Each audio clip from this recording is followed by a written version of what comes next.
It starts with a summer swim. The water is warm, too warm. You hold your breath and dive under. It feels refreshing until it doesn't. A single drop shoots up your nose. You don't notice. You laugh, splash, wipe your face. But inside your body, something ancient just woke up. Something microscopic, and it's already crawling toward your brain. Within hours, it will begin to eat. Not metaphorically, literally. The name of your killer? Naegleria fowleri, a brain-eating amoeba found in warm, fresh water. It's real and almost always fatal. You won't feel it at first, but in just a few days, your life will become a medical horror story. And the worst part? You won't even know it's happening. No one around you will realize until it's far too late. You could be dying while everyone thinks it's just the flu. The amoeba enters through your nasal cavity. From there, it follows the olfactory nerve directly into your brain. It's not content to float. It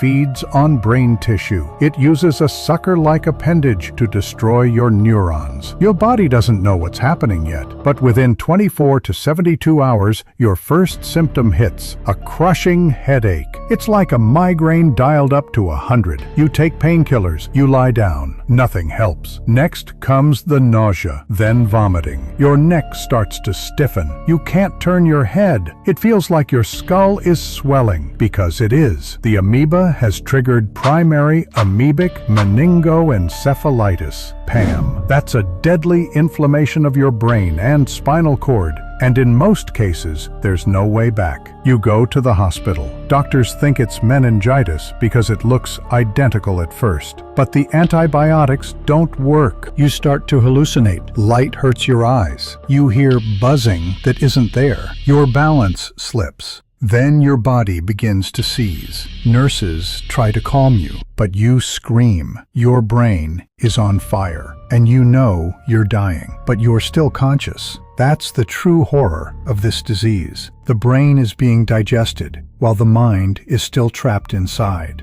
Naegleria fowleri infection is exceedingly rare, but almost always deadly. Of over 160 documented cases in the U.S., only 4 people have survived. That's a fatality rate of 97 to 99%. It thrives in warm, fresh water, lakes, hot springs, and under chlorinated pools, especially during summer heat waves. It can't infect you through drinking, but if water with the amoeba shoots up your nose, that's all it takes. One breath, one dive, one mistake. Day 4, you're slipping in and out of consciousness.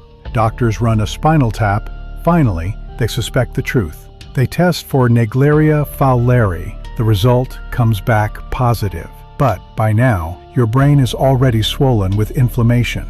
Your eyes roll back. Breathing becomes erratic. The body begins to seize uncontrollably. Machines take over your vitals. Your loved ones are called in. They don't understand. How did a simple swim lead to this? They're told there's nothing more we can do because there's no cure, no antidote, just time. And for most, that time ends within 5 to 7 days of symptom onset. Most patients never wake up. Their brain function collapses. Then comes organ failure, and finally, brain death. It's silent, it's fast, it's final. That's why prevention is everything. Warm, freshwater lakes, ponds, hot springs, untreated tap water in rare cases. Most infections happen during summer, especially in the southern U.S., but it's been found as far north as Minnesota. Avoid swimming in stagnant or shallow warm water. Never force water up your nose. That means no diving, cannonballs,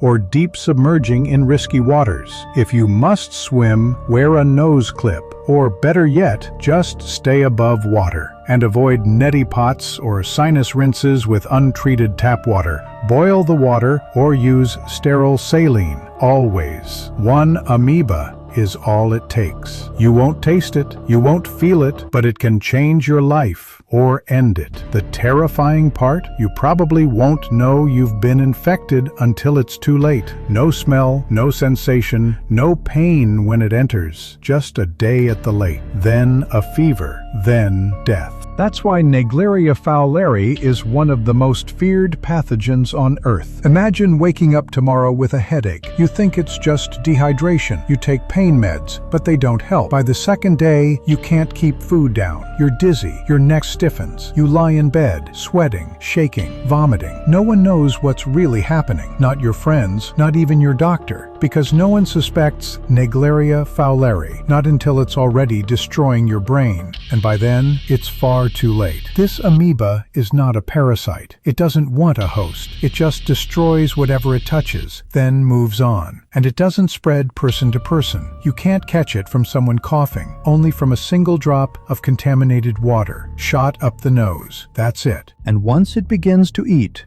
there's almost nothing medicine can do.